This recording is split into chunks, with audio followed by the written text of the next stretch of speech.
சோழவந்தான் அரசு மருத்துவமனை முன்பு 5 லட்சம் மதிப்பில் புதிய டிரான்ஸ்பார்மர் வெங்கடேசன் எம்எல்ஏ துவக்கி வைத்தார். சோழவந்தான் அரசு மருத்துவமனை பகுதியில் 5 லட்சம் மதிப்பில் புதிய டிரான்ஸ்பார்மரை வெங்கடேசன் எம்எல்ஏ துவக்கி வைத்து பயன்பாட்டிற்கு கொண்டு வந்தார். இதற்காக நடைபெற்ற நிகழ்ச்சியில் பேரூராட்சி தலைவர் கே ஜெயராமன், பேரூர் செயலாளர் வழக்கறிஞர் சத்திய பிரகாஷ் ஆகியோர் தலைமை தாங்கினர். செயற்பொறியாளர் ஜெயலட்சுமி முன்னிலை வகித்தார்.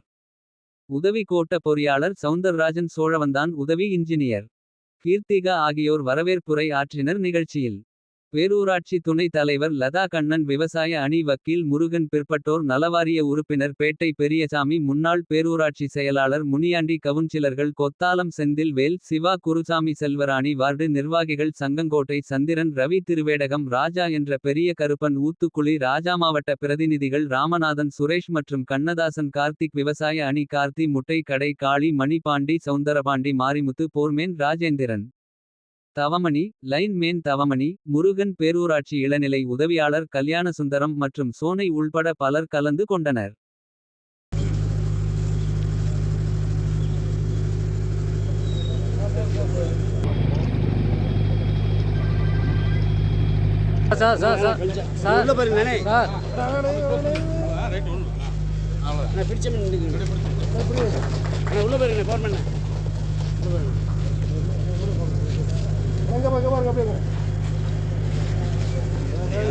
Hey.